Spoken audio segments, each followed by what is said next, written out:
انسانیت کا خالق و مالک، ہمارا پروردگار، ہمارا اکیلا ایک سہارا، وہ اپنے بندوں سے مخاطب ہے اور شکوہ کرتا ہے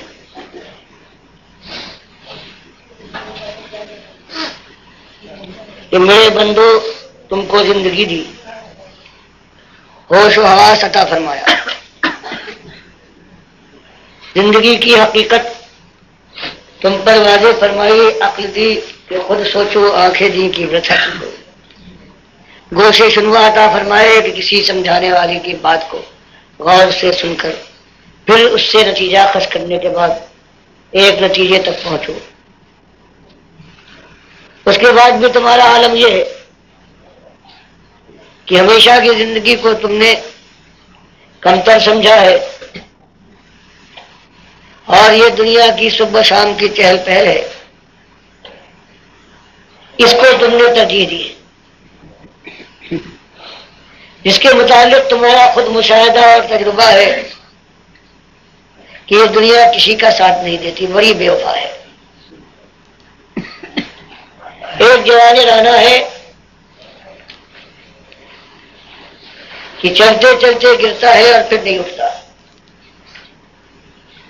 ایک تخت کا مالک ہے کہ دنیا رش کرتی ہے، اس کو کامیاب اور جیت جانے والا گردانتی ہے، لیکن خبر لگتی ہے کل کا تاج زر پہننے والا آج بے بس ہو گیا ہے، آج دوسروں کے کاندھے اور سہارے کا موقع ہے۔ فرمایا یہ سب کچھ ہونے کے باوجود تمہاری اکثریت کا حال یہ ہے کہ تم اسی دنیا کو ترجیح دیتے ہو اور اپنے مالک کی بات، اپنے محسن کا کلام سننے کے بعد بھی تمہارے خیال میں، تمہاری کوششوں میں، تمہاری منزل کے مقرر کرنے میں فرق نہیں آتا، اسی دنیا کے ہو رہتے ہو۔ حالانکہ آخرت کی زندگی ہے، اگر تم اللہ کے بتائے راستے پر چلتے، اگر دل کی بات ماننے کی بجائے اپنے آقا کی بات مانتے، تو اس کے بعد جو ہمیشہ کی زندگی آنے والی تھی اس میں خوش ہو جاتے، خوشی کی باراتیں دیکھتے اور تمہاری کامیابی کے ڈنک کے پیچھے جاتے۔ اسی بات کو انس بن مالک رضی اللہ تعالیٰ عنہ بیان کرتے ہیں کہ اللہ کے نبی صلی اللہ علیہ وسلم دیکھتے ہیں، سن 5 ہجری کا معاملہ ہے، احد کی اس مارکے کے بعد رجب 5 ہجری میں قریش مکہ اپنے سردار ابو سفیان ابن حرب جو بات کو ایمان لا کر رضی اللہ عنہ ہے،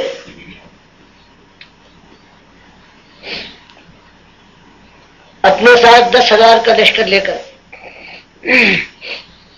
مدینے کو تحس نحس کرنے کے لیے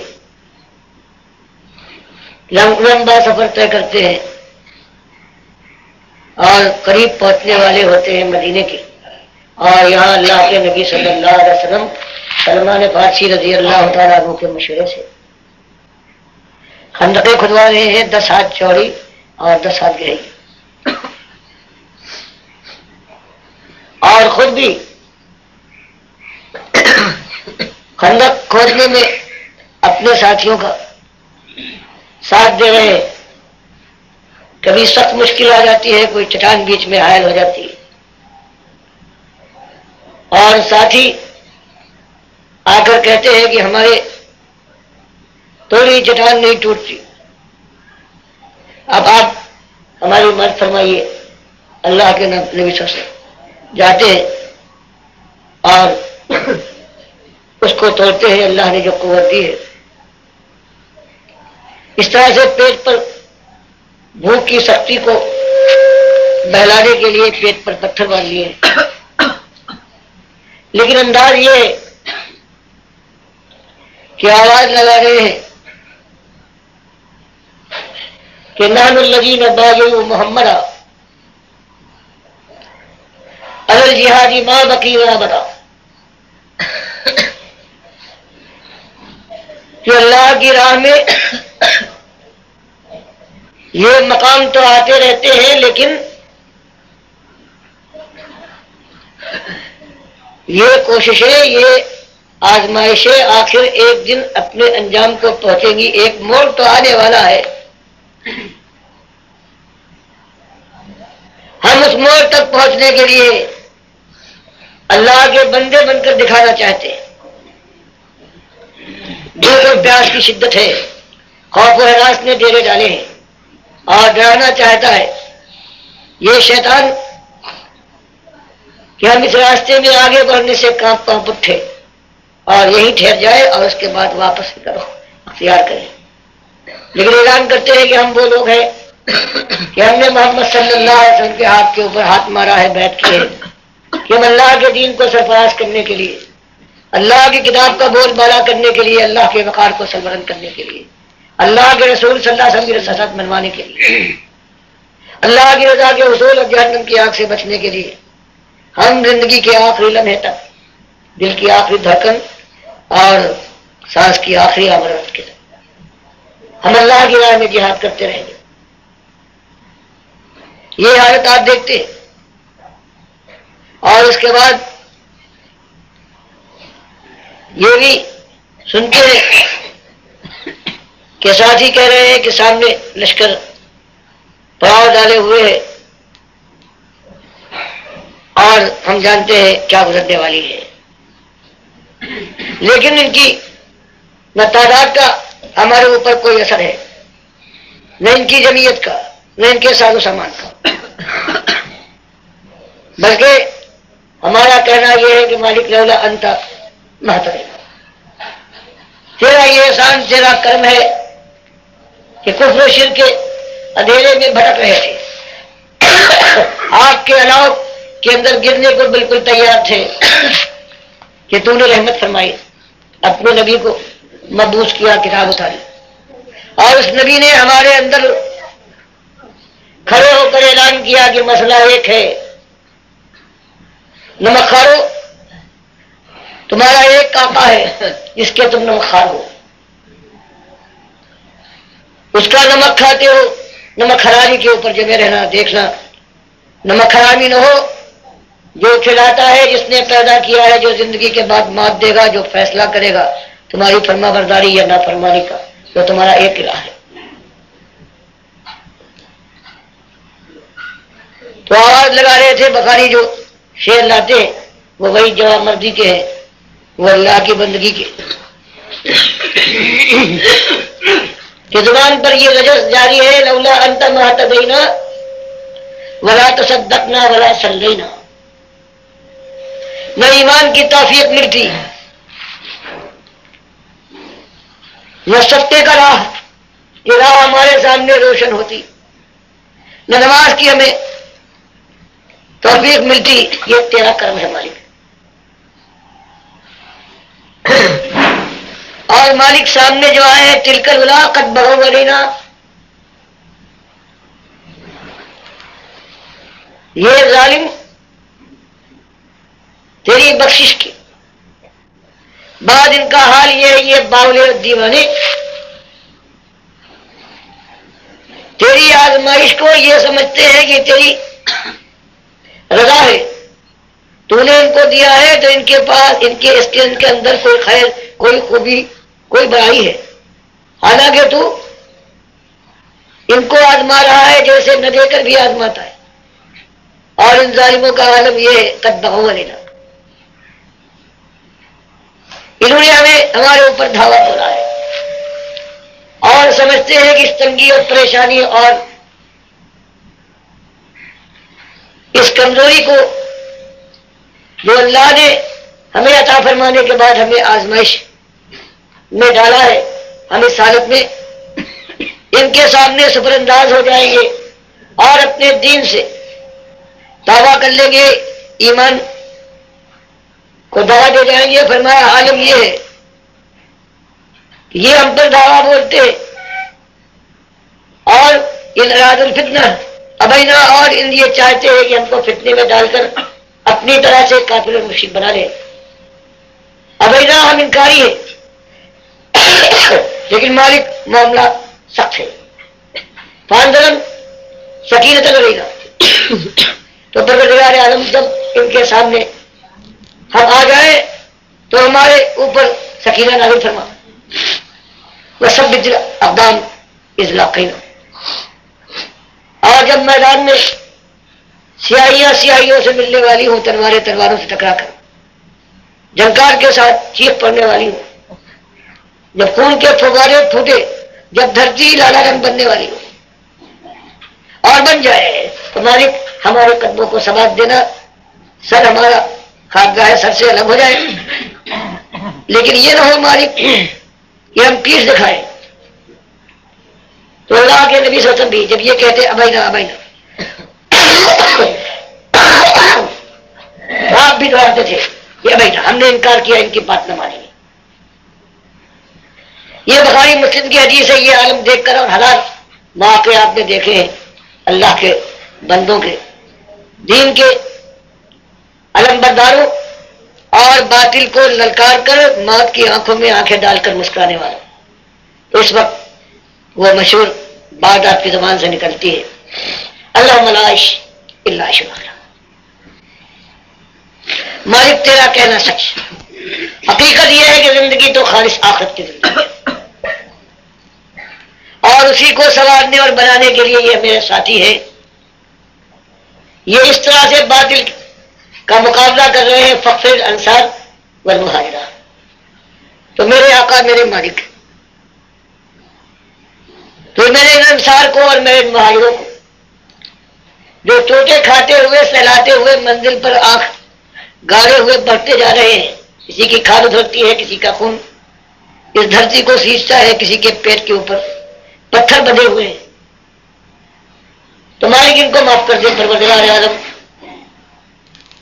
یہ تیری بندگی میں تیرا حق ادا نہ کرتا ہے، لیکن ان کا ارادہ ایک عزائم ان کے ایک ہے کہ تو ان سے راضی ہو جا اور ان کو جہنم کی آگ سے بچا کر اپنی رحمت کے سائے میں داخل کر دے۔ تو یہ ہر موقع پر اللہ کے نبی صلی اللہ علیہ وسلم کا یہی انداز ہے کہ ہر وقت آخرت یاد دلائی جا رہی ہے، اور اس راہ کے جو خوش نصیب مجاہدین ہیں ان سے بتایا جا رہا ہے اللہ کی راہ میں جب تم اس کی رضا کے حصول کے لیے باطل کو للکار رہے ہو، مل کر چوٹے کھا رہے ہو، تو اس کے بعد پھر تمہارے نظم کا یہ عالم ہو کہ ساری دنیا کی مخالفت اور ان کی تنظیمیں، ان کی قوتیں بے انتہا بے حساب ہو، لیکن نظم کے معاملے میں تم سے وہ پیچھے رہیں، تبھی کہیں جانے کے بعد اللہ کا یہ قافلہ، اس کی تعداد کم، جس کے وسائل بالکل نہ پیدا ہے، وہ باطل سے ٹکرانے کے بعد فتح اور کامرانی کا جھنڈا اپنے ہاتھ میں لے سکے گا۔ اسی لیے یہ بات بیان کرنے کے بعد پھر بتایا جا رہا ہے کہ اللہ کے راستے میں اپنے ہم سفروں سے بازی لے جانا، اس لیے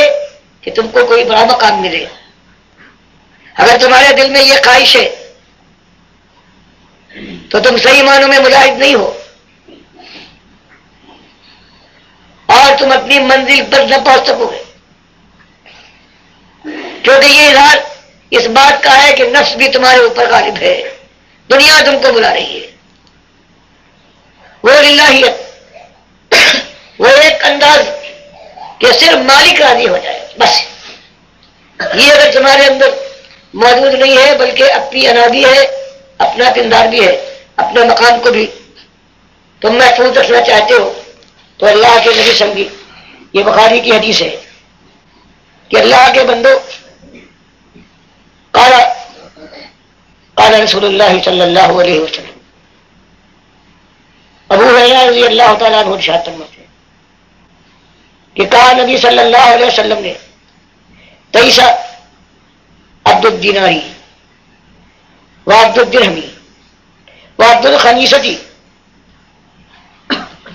کہ چاہے نعرے لگائے وہ کہ میں عبداللہ ہوں، لیکن اس کے دل میں اس کے یہ خیال ہے کہ یہ دولت ہے، یہ دنیا بھی ہے، یہ بھی اپنا مقام رکھتی ہے، دنیا والے نہ سمجھ پائے، لیکن اگر کسی کے دل میں عبد الدرہم ہے وہ، گویا درہم کا بندہ ہے، مال اس کو اپنی طرف ایسا راغب کرتا ہے کہ اللہ کی راہ میں جو جہاد کا جذبہ ہے وہ مدھم پڑ جاتا ہے. تو فرمایا پیسہ مارا جائے برباد ہو جائے. دینار کا بندہ، درہم کا بندہ، خمیسہ کا بندہ، کپڑے لتے کا شائق کا،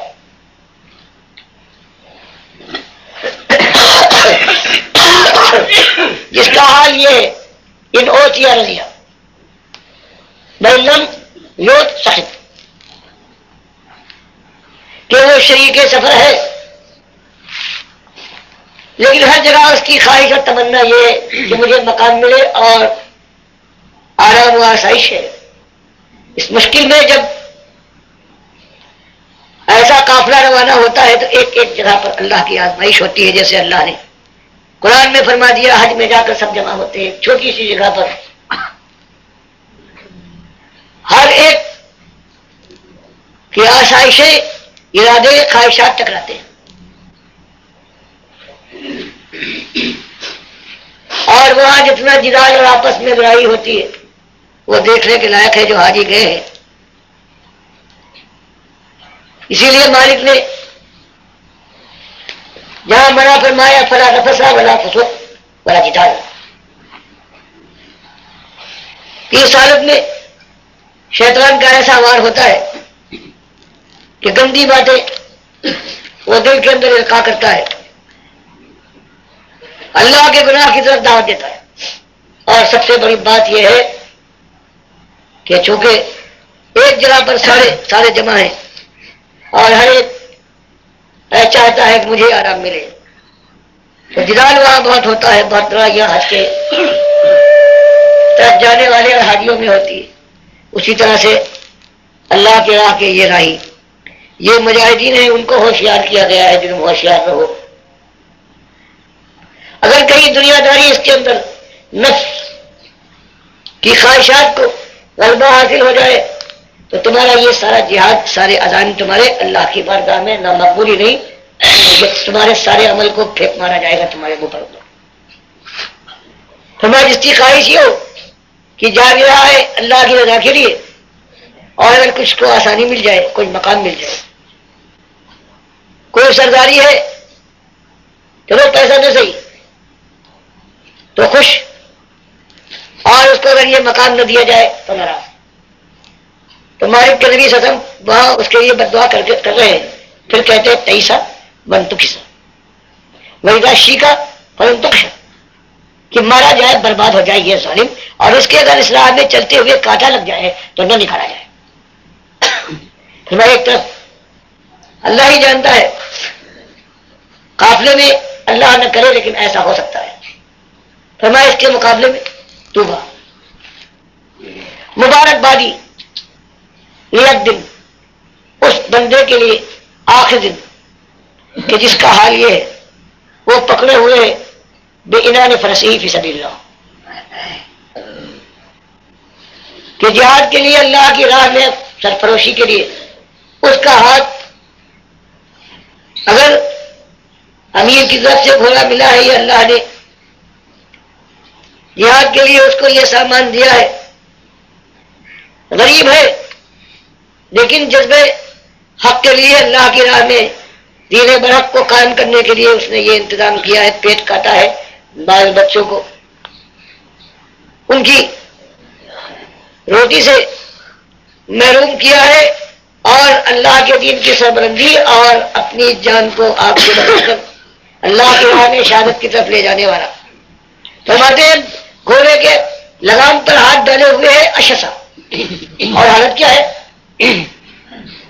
اشسا ناسو، غریب آدمی ہے، کہاں تیل اور کنگھی کا موقع ہے، بال پریشان ہیں،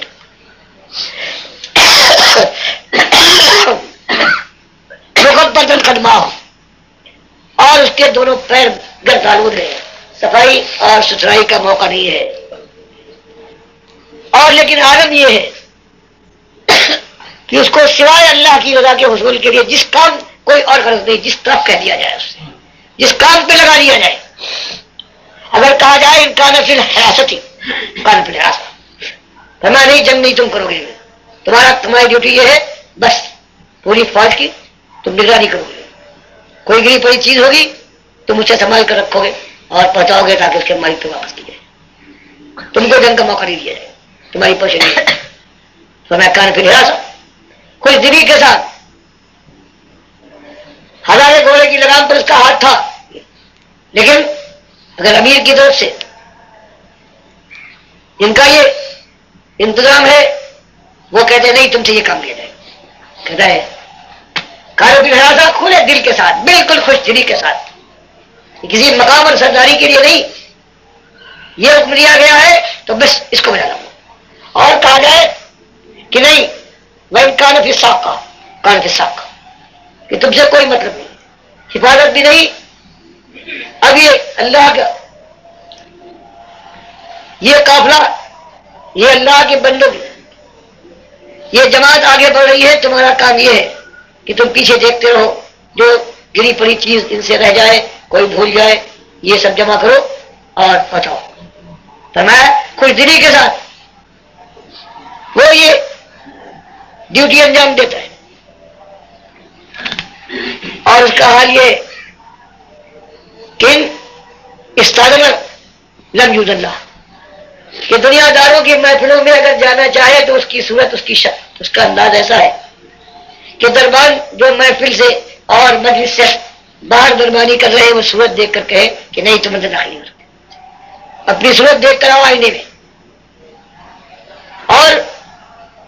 وہیں شفا لم یشفا، اور کسی کی وہ سفارش کر دے کسی دنیا دار سردار کی کہ اس کی مدد کرو، اس کے ساتھ دیکھ سلوک، فرما کبھی اس کی بات نہ مانی جائے، کوئی پرواہ نہ کرے، دنیا کے لحاظ سے اس کا یہ حال ہے۔ اور اللہ کے نبی صلی اللہ علیہ وسلم مبارکباد، یہ زمین کا نمک ہے، یہ پہاڑی کا چراغ ہے، یہ صحیح معنوں میں یہ متاع ہے۔ اور اسی بات کو سعد بن ابی وقاص رضی اللہ تعالیٰ عنہ بیان فرماتے ہیں، یہ اس زمانے کا معاملہ ہے کہ جب اللہ نوجوان تھے، باپ کا سایہ اٹھ گیا تھا، بنو سعد قریش کے قبیلے کے فرزند تھے، لیکن مسلم کی حدیث میں بیان کرتے ہیں کہ ایک دن کا واقعہ ہے کہ نبی صلی اللہ علیہ وسلم نے سرداران قریش کو دعوت دی کہ آئیے بیٹھیے بات تو سنیے، تو انہوں نے جواب دیا کہ اٹھو دھاؤ، ان کمینوں کو، یہ جو غلامی کی زندگی میں جکڑے ہوئے تھے، جو ہماری روٹیوں پر پڑتے تھے،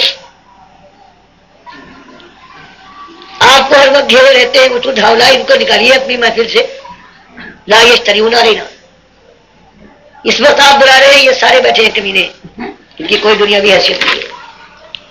اور آپ ہمیں بلا رہے ہیں، ان کو بھگائیے، محفل خالی ہو جائے، شایان شان ہمارے ہو جائے تو ہم آئیں گے، ورنہ ان کے پاس ہم آ کر بیٹھ جائیں ایک جگہ پر تو یہ ہمارے اوپر جری ہو جائیں گے، جو ہمارا روپ ان کی آنکھوں میں ہے وہ باقی رہے۔ فرماتے ہیں کہ اس وقت ایک تو میں تھا، ایک بلال حبشی تھے، ایک عبداللہ ابن مسعود تھے، ایک قبیلہ حذیل کے ہمارے ساتھی تھے،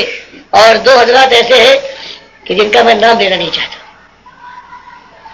کہتے شاید میرا خیال یہ ہے کہ اللہ کے نبی صلی اللہ علیہ وسلم کے دل میں یہ بات آئی کہ کیا حد ہے، یہ اپنے ناراض نہیں ہوں گے، لیکن ایک موقع تو مل جائے گا کہ ان سرداروں کے سامنے پوری بات میں رکھ سکوں، کیا عجب ہے کہ ان میں کوئی متاثر ہو جائے، اور اگر وہ ایمان لے آیا تو کتنا بڑا رسوخ اور اثر اسلام کے راستے میں حاصل ہو جائے گا، اور کتنی رکاوٹیں ہیں جن میں کمی آ جائے گی۔ سعد بن ابی وقاص رضی اللہ تعالیٰ عنہ کہتے ہیں شاید دل میں نبی صلی اللہ علیہ وسلم کے آیا، لیکن اللہ نے منع فرما دیا، اور قرآن اتارا وَاصْبِرْ نَفْسَكَ مَعَ الَّذِينَ يَدْعُونَ رَبَّهُمْ بِالْغَدَاةِ وَالْعَشِيِّ يُرِيدُونَ وَجْهَهُ۔ کہ ہرگز نبی صلی یہ نہ کہ پہچانیے اصلی قوت کو، اصلی قوت کیا ہے آپ کے پاس، اصلی متاع اور پونجی کیا ہے، یہ خلوص دل ہے، یہ مال و دولت نہیں، یہ اللہ کا خوف ہے ان کے اوپر۔ ہمارا لباس جس سے لوگ آج گھن کھاتے ہیں، اس کے اندر زرق بس کپڑے آ جائے، فرما ایک دن رات ہر وقت ان کی خواہش ہے کہ ان کا مالک ان سے راضی ہو جائے، تو یہ انداز اور یہ لوگ کون ہیں؟ یہ بلال حبشی ہے کہ اللہ کے راستے میں کیا کچھ انہوں نے بتایا. یہ عبداللہ ابن مسعود رضی اللہ تعالیٰ عنہ کہ مکے میں ساتھ آئے ہیں اور اس کے بعد اللہ کی بندگی میں نبی صلی اللہ علیہ وسلم کے ساتھ انہوں نے اپنی جان اپنے مال اپنی صبح شام کو میر دیا ہے. تو سعد بن وقاص رضی اللہ تعالیٰ عنہ یہ بخاری کی حدیث ہے ایمان لائے ہیں بیوہ ماں اپنی جان چھوڑتی ہے اپنے بچے پر اور خود بھی ماں سے محبت کرتے ہیں لیکن ایمان کی توفیق ملتی ہے اور ماں آخر میں عاجز آ جانے کے بعد یہ قسم کھاتی ہے کہ اگر میرا یہ بچہ میرے کلیجے کا لال جس نے اپنے باپ دادا کے دین سے قدر کیا ہے اور میری چھاتی سے الگ ہو گیا ہے یہ اگر واپس نہ آیا اور میرے کلیجے سے آ کر سمٹ نہ گیا تو جب تک نہ آئے گا نہ میں کھاؤں گی نہ پیوں گی نہ سائے میں بیٹھوں گی. تو سورہ عنکبوت کے اندر جو والدین کا مقام بیان کیا گیا ہے اس کے بعد تو لوگوں نے آ کر تانا دیا بڑوں نے آ کے کہا کہ کہتے ہو ہمارے دین میں یہ بات لازم ہے کہ ماں اور باپ کی خدمت کی جائے ان کو ناراض نہ کیا جائے اور ساتھ تمہارا حال یہ ہے کہ تمہاری ماں فاقے پر فاقے کر رہی ہے اور دن جہاں بیٹھی ہے دھوپ میں وہی بیٹھی رہتی ہے وہی رات گزارتی. ایک طرف یہ کہتے ہو دوسری طرف تمہارا انداز یہ. اللہ رحمائی فرماتا ہے اور سورہ عنکبوت کی آیتیں اترتی ہیں کہ ہاں وصل الانسان ہم نے انسان کو اپنے والدین کی خدمت کا حکم دیا ہے لیکن ساتھ ساتھ یہ بھی کہہ دیا ہے ان جہادا کا کہ میرے بندے یہ میں نے حق مقرر کیا ہے لیکن اگر تیرے ماں باپ اپنی شفقت اپنی محنت اور ایثار کا حوالہ دے اور کہے کہ تو میرے ساتھ شرک کر جیسے آج پورے عرب کا معاملہ ہے میرے حقوق پر ڈاکہ ڈالے تو بس یہی ایک مسئلہ ہے فلا تطعہما. اس حالت میں ان کی بات ہرگز نہ ماننا پھر بھی ان کے ساتھ خدمت میں اگر ہے اور اگر تم نے ان کی بات مان لی تو یہ مرجعکم تو تمہارے باپ اور تمہاری ماں بھی میرے پاس آئے گی اور تم بھی آؤ گے تمہارا دعوی ایمان بھی آئے گا اور اس پر تمہاری میں کھان ہو. تو یہ وہ ایک وقت ان کا یہ گزرا ہے اور دوسرا وقت یہ ہے کہ عمر بن خطاب رضی اللہ تعالیٰ عنہ کے زمانے میں ایران کی جنگ میں سراری کرتے ہیں اور 2 دن کی جنگ کے بعد قادسیہ کے اندر فیصلہ ہو جاتا ہے کہ اللہ کا دین جیتا اللہ کی مرضی پوری ہوئی اور باطل کا جنازہ اٹھ گیا. اور وہ کیا جنگ ہے کہ جس کے اندر حضرت خنسا بھی موجود جو عرب کی سب سے بڑی شاعر ہے ان کا بھائی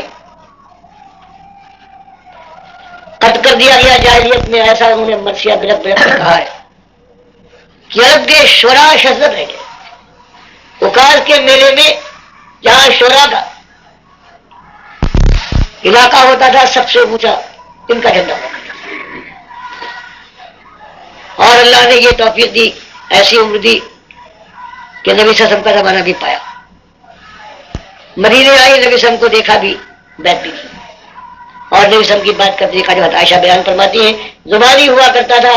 غیر محرم سے آپ ہاتھ نہیں ملاتے تھے. وہ تو کہا جاتا پانی میں ہاتھ ڈالتے تھے اور پھر اس میں خواتین ڈالتی تھی. یہ بات صحیح نہیں ہے. بخاری کا جو کہنا ہے یہی صحیح ہے.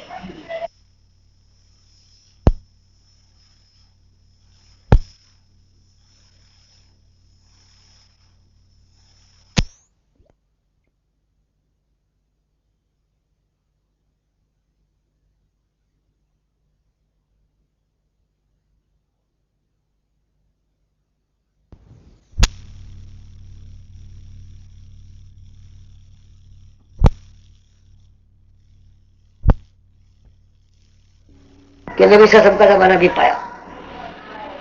مدینے آئی، نبی وسلم کو دیکھا بھی، بیعت بھی کی،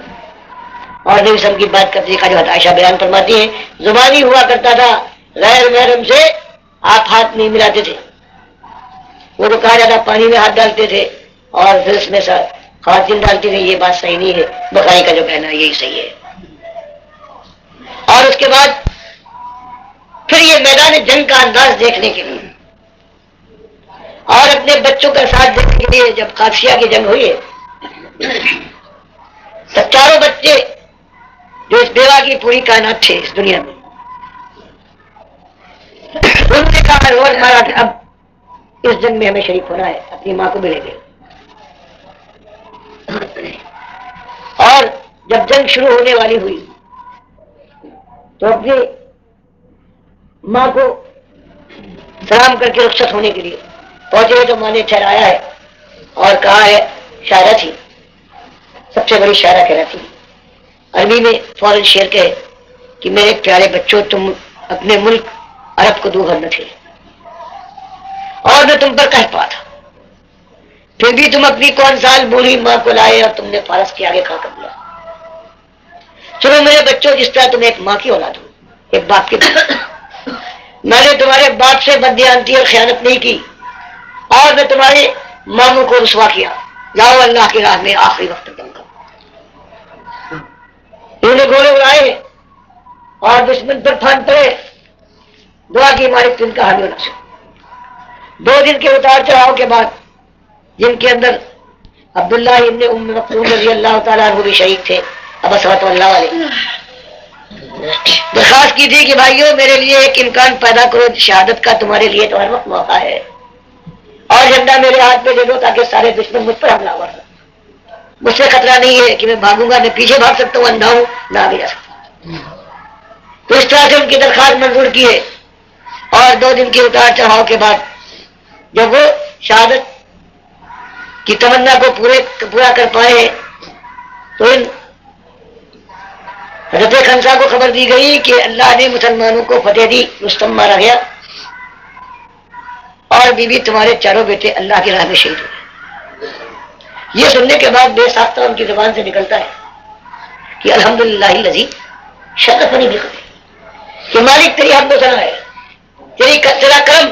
کہ تو نے میرے چاروں بیٹوں کی شہادت سے مجھے شرف بخشا۔ تو یہ انداز تھا، اور اسی بات کو ابو حبیرہ عائض ابن عمرو المدنی رضی اللہ تعالیٰ عنہ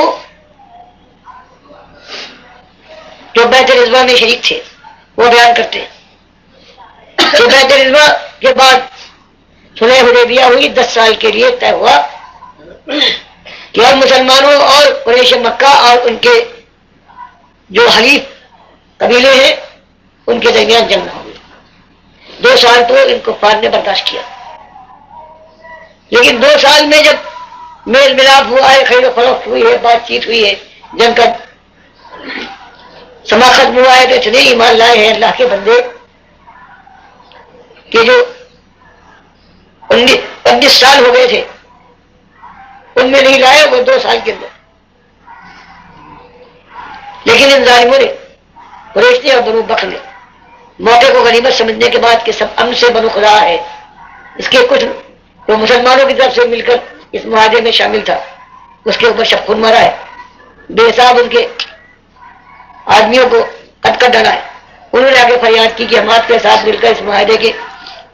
فریق بنے تھے، ہمارے ساتھ یہ غدر کیا ہے، ہم نے بنو خدا بنو بکر کے لوگوں کو پہچانا ہے اور قریش مکہ کے سرداروں کو ہم نے دیکھا ہے کہ بھیس بدل کر وہ شامل تھے۔ نبی صلی اللہ علیہ وسلم نے کہا تمہاری بات کی جائے گی، پھر سفارت بھیجی قریش مکہ کے پاس کہ تم نے ظلم کیا ہے، غدر کیا ہے، جتنے قد ہوئے سب کا خوب بہا دو، ورنہ یہ 10 سال کا معاہدہ ہم توڑتے ہیں۔ جب یہاں وہ وقت پہنچا ہے صحابہ کا تو قریش مکہ کے جوان اور بوڑھے سارے موجود ہیں، جوانوں نے روکھا جواب دیا کہ جاؤ جو کرنا ہے کر، ہم کسی کو دیت نہیں دیا کرتے، تو باہر انکار کر دیا اور ان کے بڑے بھی اس وقت کچھ نہ کر سکے۔ یہ آ کر اللہ کے نبی سے بتا دیا گیا کہ صاحب انہوں نے یہ جواب دیا ہے، لیکن اس کے بعد بڑوں نے سوچا اور آخر کار ابو سفیان نے کہا مارے گئے، اب اگر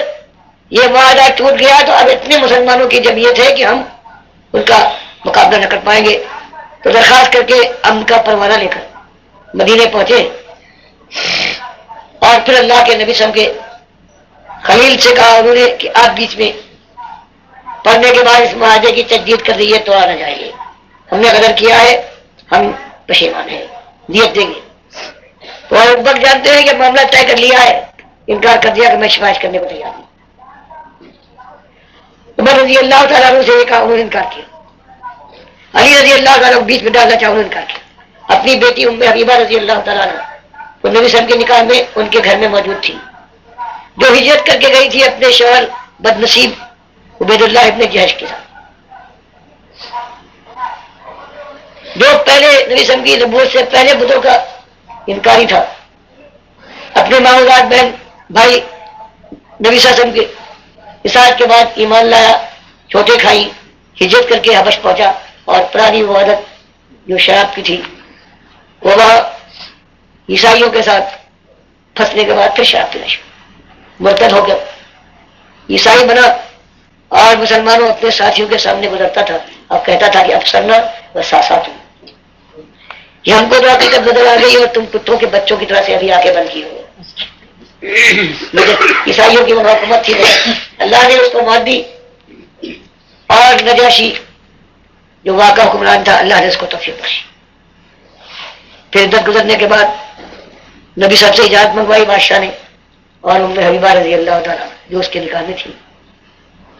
ان کا نکاح آپ کی اجازت سے پڑھوانے کے بعد بے حساب شاہی ان کو مہر دیا اپنے پاس سے اور حفاظت کے ساتھ مدینے بھیج دیا. اپنی بیٹی کے بعد پہنچے نبی صاحب کے گھر میں, اور بیٹی نے دیکھا کہ باپ آ گیا ہے, اور وہ باپ ہے اپنے ساری اولاد میں سب سے زیادہ سے محبت کرتا. بیٹھنے لگے, نبی صاحب کا وہاں بستر بچھاؤ, جلدی سے انہوں نے اسے طے کر کے لپیٹ دیا. اب وہ جہاں دیدہ زندگی کی بہاروں میں سب کچھ دیکھ چکا ہے, قریش مکہ کا سردار ہے. یہ دیکھنے کے بعد کہتا ہے بیٹی یہ بستر میرے لائق نہیں ہے یا میں اس کے لائق نہیں, تم نے اس کو لپیٹ کیوں دیا؟ تو کہتی ہے بجان مسئلہ یہ ہے کہ آپ نے ایمان قبول نہیں کیا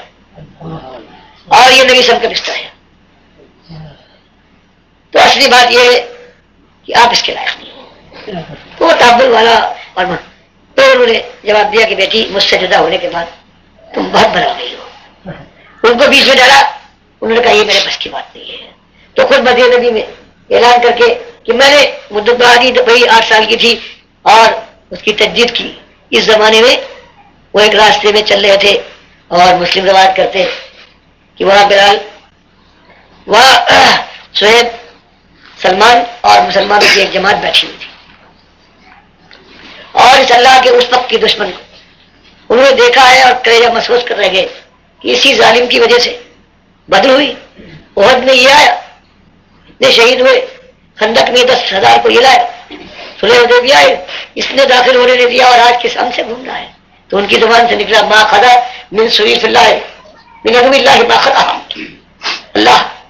مالک یہ کیا حال ہے کہ تیرے کسی تلوار نے تیرے اس دشمن کی گردن کو اپنا نشانہ نہیں بنایا. بے ساختہ جو دل کے اندر ان کے غصہ تھا وہ باہر نکل آیا. ابو بکر صدیق رضی اللہ سن رہے تو انہوں نے کہا, یعنی ان کو برا لگا, اتقولون ھذا یہ شیخ قریش و سیدین, کہ بھائیو ایسی سخت زبان پر نہیں استعمال کرنا چاہیے. کچھ نہ صحیح باخلی یہ قریش کا سردار ہے, یہ تو نہیں کہا نبی صاحب کا قصر بھی ہے, لیکن یہ اور ناراضگی کے ساتھ وہاں سے اٹھے ہیں اور اللہ کے نبی صاحب کے پاس پہنچنے کی یہی بات بتائی کہ یہ ابو سفیان جا رہے تھے اور بلال نے, سہیب, سلمان اور جو جماعت بیٹھی تھی تو ان لوگوں نے ایسی سخت بات کہی. میں نے یہ بات ان کو سمجھائی اور سرزنش کی کہ ایسی زبان استعمال نہ کرنا چاہیے. ان کا شاید خیال ہو کہ اللہ کے نبی صاحب تائید کریں گے, وہاں الٹا معاملہ ہو گیا کہ نبی صاحب نے کہا کہ ابو بکر کہیں ایسا تو نہیں ہے کہ تمہارے اس ٹوکنے پر یہ حضرات ناراض ہو گئے ہو.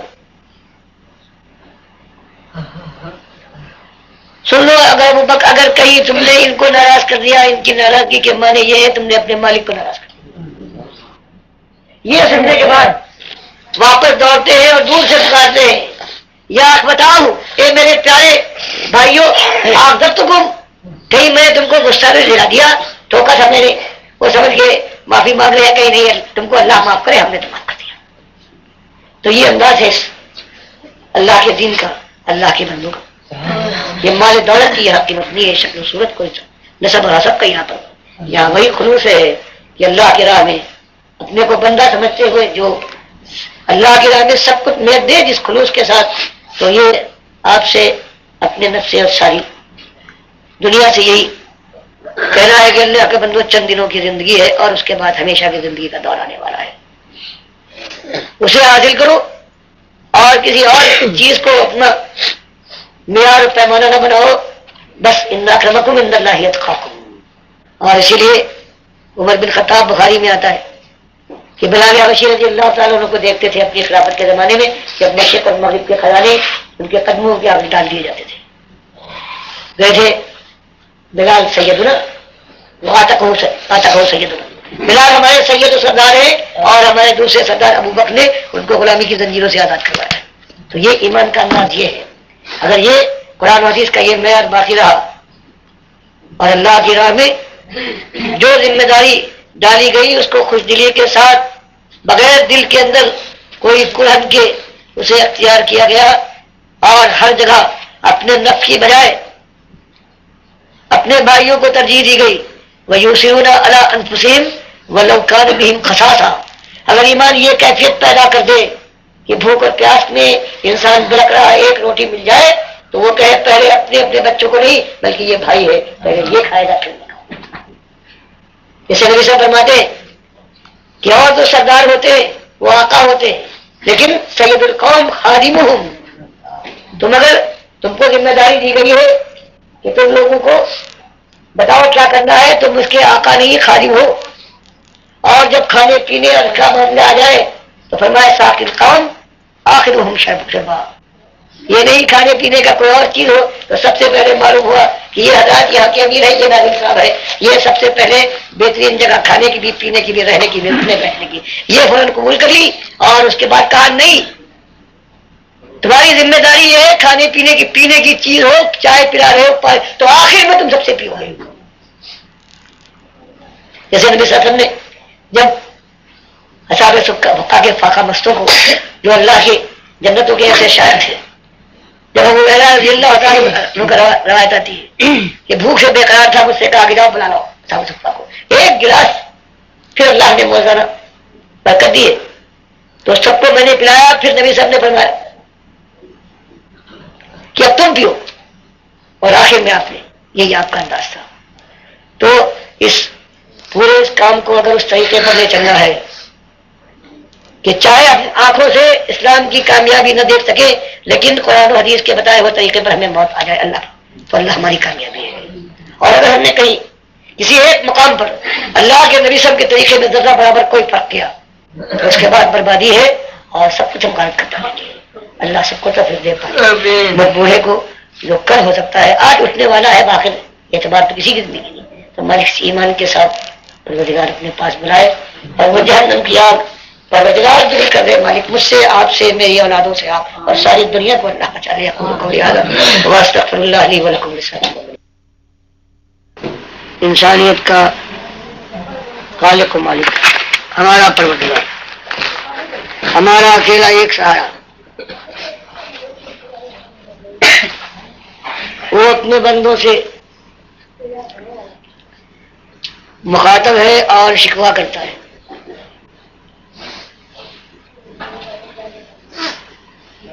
کہ میرے بندو تم کو زندگی دی ہوش و حواس عطا فرمایا زندگی کی حقیقت تم پر واضح فرمائی عقل دی کہ خود سوچو آنکھیں دی کی عبرت حاصل ہو. گوشے سنوا عطا فرمائے کہ کسی سمجھانے والے کی بات کو غور سے سن کر پھر اس سے نتیجہ اخذ کرنے کے بعد ایک نتیجے تک پہنچو. اس کے بعد بھی تمہارا عالم یہ ہے کہ ہمیشہ کی زندگی کو تم نے کمتر سمجھا ہے اور یہ دنیا کی صبح شام کی چہل پہل ہے اس کو تم نے ترجیح دی ہے، جس کے متعلق تمہارا خود مشاہدہ اور تجربہ ہے کہ یہ دنیا کسی کا ساتھ نہیں دیتی، بڑی بے وفا ہے۔ ایک دیوانے رانا ہے کہ چلتے چلتے گرتا ہے اور پھر نہیں اٹھتا، ایک تخت کا مالک ہے کہ دنیا رش کرتی ہے، اس کو کامیاب اور جیت جانے والا گردانتی ہے، لیکن خبر لگتی ہے کل کا تاج زر پہننے والا آج بے بس ہو گیا ہے، آج دوسروں کے کاندھے اور سہارے کا محتاج ہے۔ فرمایا یہ سب کچھ ہونے کے باوجود تمہاری اکثریت کا حال یہ ہے کہ تم اسی دنیا کو ترجیح دیتے ہو اور اپنے مالک کی بات، اپنے محسن کا کلام سننے کے بعد بھی تمہارے خیال میں، تمہاری کوششوں میں، تمہاری منزل کے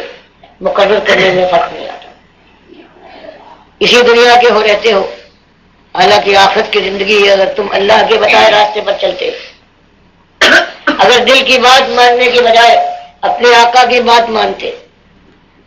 تو اس کے بعد جو ہمیشہ کی زندگی آنے والی تھی اس میں خوش ہو جاتے، خوشی کی براتے دیکھتے اور تمہاری کامیابی کے ڈنک کے پیچھے جاتے۔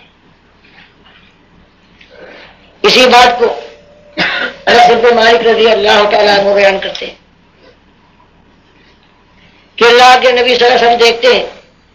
سن 5 ہجری کا معاملہ ہے، احد کی اس مارکے کے بعد رجب 5 ہجری میں قریش مکہ اپنے سردار ابو سفیان ابن حرب جو بات کو ایمان لا کر رضی اللہ عنہ ہے،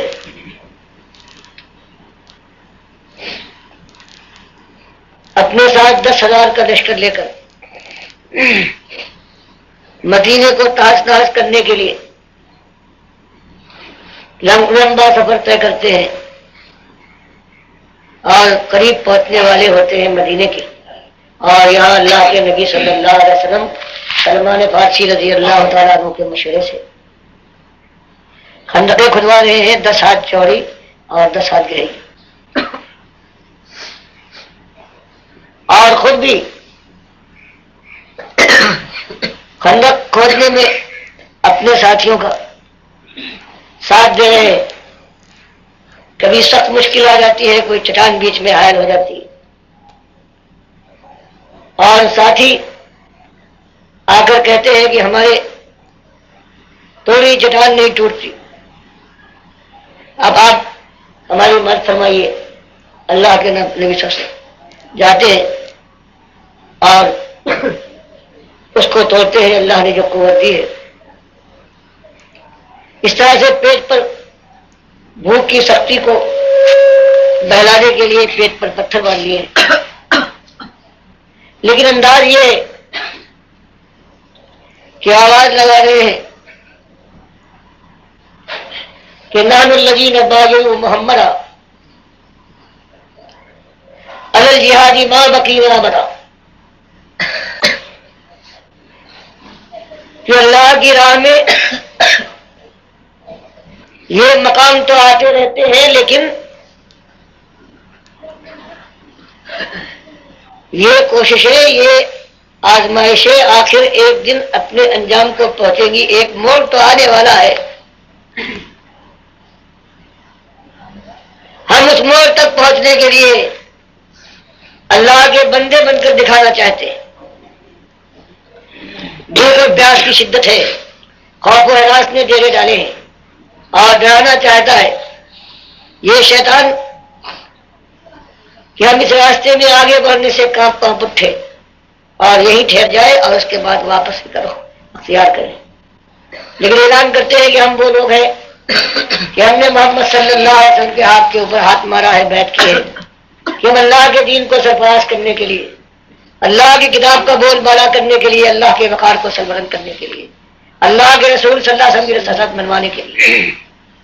اللہ کی رضا کے حصول اور جہنم کی آگ سے بچنے کے لیے ہم زندگی کے آخری لمحے تک، دل کی آخری دھڑکن اور سانس کی آخری آمد کے ساتھ ہم اللہ کی راہ میں جہاد کرتے رہیں گے. یہ حالت آپ دیکھتے ہیں. اور اس کے بعد یہ بھی سنتے ہیں کہ ساتھی کہہ رہے ہیں کہ سامنے لشکر پڑاؤ ڈالے ہوئے ہے اور ہم جانتے ہیں کیا گزرنے والی ہے. لیکن ان کی نہ تعداد کا ہمارے اوپر کوئی اثر ہے، نہ ان کی جمعیت کا، نہ ان کے ساز و سامان کا، بلکہ ہمارا کہنا یہ ہے کہ مالک لولا انت محترم، تیرا یہ احسان، تیرا کرم ہے کہ کفر و شرک کے اندھیرے میں بھٹک رہے تھے، آپ کے علاؤ کے اندر گرنے کو بالکل تیار تھے کہ تو نے رحمت فرمائی، اپنے نبی کو مبعوث کیا، کتاب اتاری، اور اس نبی نے ہمارے اندر کھڑے ہو کر اعلان کیا کہ مسئلہ ایک ہے، نمک خارو، تمہارا ایک آقا ہے جس کے تم نمک خار ہو، اس کا نمک کھاتے ہو، نمک حرامی کے اوپر جمے رہنا، دیکھنا نمک حرامی نہ ہو. جو کھلاتا ہے، جس نے پیدا کیا ہے، جو زندگی کے بعد مات دے گا، جو فیصلہ کرے گا تمہاری فرما برداری یا نافرمانی کا، وہ تمہارا ایک الہ ہے. تو آواز لگا رہے تھے بخاری جو شعر لاتے ہیں وہ وہی جواب مردی کے ہیں، وہ اللہ کی بندگی کے، کہ زبان پر یہ رجس جاری ہے، لولا انت مہتدینا ولا تصدقنا ولا صلینا. نہ ایمان کی توفیق ملتی، نہ ستے کا راہ، یہ راہ ہمارے سامنے روشن ہوتی، نہ نماز کی ہمیں توفیق ملتی. یہ تیرا کرم ہے مالک. اور مالک سامنے جو آئے تلک الولا قد بغوا علینا، یہ ظالم تیری بخشش کی بعد ان کا حال یہ ہے، یہ باولے دیوانے تیری آزمائش کو یہ سمجھتے ہیں کہ تیری رضا ہے، تو نے ان کو دیا ہے تو ان کے پاس ان کے اندر کوئی خیر، کوئی خوبی، کوئی بڑائی ہے، حالانکہ تو ان کو آزما رہا ہے جیسے نہ دے کر بھی آزماتا ہے. اور ان ظالموں کا عالم یہ ہے قد بغوا علینا، انہوں نے ہمارے اوپر دھاوا توڑا ہے اور سمجھتے ہیں کہ اس تنگی اور پریشانی اور اس کمزوری کو جو اللہ نے ہمیں عطا فرمانے کے بعد ہمیں آزمائش میں ڈالا ہے، ہم اس حالت میں ان کے سامنے سفر انداز ہو جائیں گے اور اپنے دین سے دعویٰ کر لیں گے، ایمان کو دعویٰ دے جائیں گے. فرمایا عالم یہ ہے، یہ ہم پر دعویٰ بولتے ہیں اور ان اراد الفتنہ ابینا، اور ان یہ چاہتے ہیں کہ ہم کو فتنے میں ڈال کر اپنی طرح سے کافر و مشرک بنا لے. ابینا، ہم انکاری ہیں، لیکن مالک معاملہ سخت ہے. فانظرن سکینت علینا، تو پروردگار عالم جب ان کے سامنے ہم آ جائیں تو ہمارے اوپر سکینہ نازل فرما، وثبت الاقدام اذ لاقینا. اور جب میدان میں سیاہیوں سے ملنے والی ہوں، تلواروں سے ٹکرا کر جھنکار کے ساتھ چیخ پڑنے والی ہوں، جب خون کے فوارے پھوٹے، جب دھرتی لالا رنگ بننے والی ہو اور بن جائے، تو مالک ہمارے قدموں کو ثبات دینا، سر ہمارا خاکگاہ سر سے الگ ہو جائے. لیکن یہ نہ ہو مالک یہ ہم پیٹھ دکھائے. تو اللہ کے نبی صلی اللہ علیہ وسلم بھی جب یہ کہتے ابینا ابینا، آپ بھی دوڑتے تھے یہ ابینا، ہم نے انکار کیا، ان کی بات نہ مانی. یہ بخاری مسلم کی حدیث ہے. یہ عالم دیکھ کر اور حالات عاقبت میں دیکھے ہیں اللہ کے بندوں کے، دین کے علم برداروں اور باطل کو للکار کر موت کی آنکھوں میں آنکھیں ڈال کر مسکرانے والے. اس وقت وہ مشہور بات آپ کی زبان سے نکلتی ہے، اللہم لا عیش الا عیش الاخرہ، مالک تیرا کہنا سچ۔ حقیقت یہ ہے کہ زندگی تو خالص آخرت کی زندگی ہے، اور اسی کو سنوارنے اور بنانے کے لیے یہ میرے ساتھی ہے، یہ اس طرح سے باطل کا مقابلہ کر رہے ہیں، فخر الانصار والمہاجرہ۔ تو میرے آقا میرے مالک، تو میرے ان انصار کو اور میرے مہاجروں کو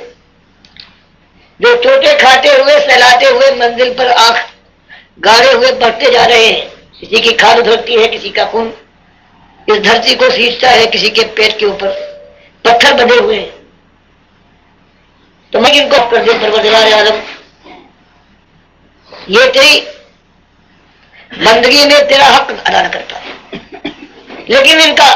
ارادہ ایک، عزائم ان کے ایک ہے کہ تو ان سے راضی ہو جا اور ان کو جہنم کی آگ سے بچا کر اپنی رحمت کے سائے میں داخل کر دے۔ تو یہ ہر موقع پر اللہ کے نبی صلی اللہ علیہ وسلم کا یہی انداز ہے کہ ہر وقت آخرت یاد دلائی جا رہی ہے، اور اس راہ کے جو خوش نصیب مجاہدین ہیں ان سے بتایا جا رہا ہے اللہ کی راہ میں جب تم اس کی رضا کے حصول کے لیے باطل کو للکار رہے ہو، مل کر چوٹے کھا رہے ہو، تو اس کے بعد پھر تمہارے نظم کا یہ عالم ہو کہ ساری دنیا کی مخالفت اور ان کی تنظیمیں، ان کی قوتیں بے انتہا بے حساب ہو، لیکن نظم کے معاملے میں تم سے وہ پیچھے رہیں، تبھی کہیں جانے کے بعد اللہ کا یہ قافلہ، اس کی تعداد کم، اس کے وسائل بالکل نہ پید ہے، وہ باطل سے ٹکرانے کے بعد فتح اور کامرانی کا جھنڈا اپنے ہاتھ میں لے سکے گا۔ اسی لیے یہ بات بیان کرنے کے بعد پھر بتایا جا رہا ہے کہ اللہ کے راستے میں اپنے ہم سفروں سے بازی لے جانا، اس لیے کہ تم کو کوئی بڑا مقام ملے۔ اگر تمہارے دل میں یہ خواہش ہے تو تم صحیح معنوں میں مجاہد نہیں ہو، اور تم اپنی منزل پر نہ پہنچ سکو گے، کیونکہ یہ اظہار اس بات کا ہے کہ نفس بھی تمہارے اوپر غالب ہے، دنیا تم کو بلا رہی ہے، وہ للہیت، وہ ایک انداز کہ صرف مالک راضی ہو جائے بس، یہ اگر تمہارے اندر موجود نہیں ہے، بلکہ اپنی انا بھی ہے، اپنا پندار بھی ہے، اپنے مقام کو بھی تم محفوظ رکھنا چاہتے ہو، تو اللہ کے نبی سنگی، یہ بخاری کی حدیث ہے کہ اللہ کے بندو، قال رسول اللہ صلی اللہ علیہ وسلم، ابو ہریرہ رضی اللہ تعالیٰ عنہ ارشاد فرماتے ہیں کہ کہا نبی صلی اللہ علیہ وسلم نے، تئیسا عبد الدیناری وعبد الدرہمی وعبد الخمیستی، کہ چاہے نعرے لگائے وہ کہ میں عبداللہ ہوں، لیکن اس کے دل میں اس کے یہ خیال ہے کہ یہ دولت ہے، یہ دنیا بھی ہے، یہ بھی اپنا مقام رکھتی ہے، دنیا والے نہ سمجھ پائے، لیکن اگر کسی کے دل میں عبد الدرہم ہے، وہ درہم کا بندہ ہے، مال اس کو اپنی طرف ایسا راغب کرتا ہے کہ اللہ کے راہ میں جو جہاد کا جذبہ ہے وہ مدھم پڑ جاتا ہے، تو فرمایا تئیسا مارا جائے برباد ہو جائے، دینار کا بندہ، درہم کا بندہ، خمیسہ کا بندہ، کپڑے لتے کا شائق کا،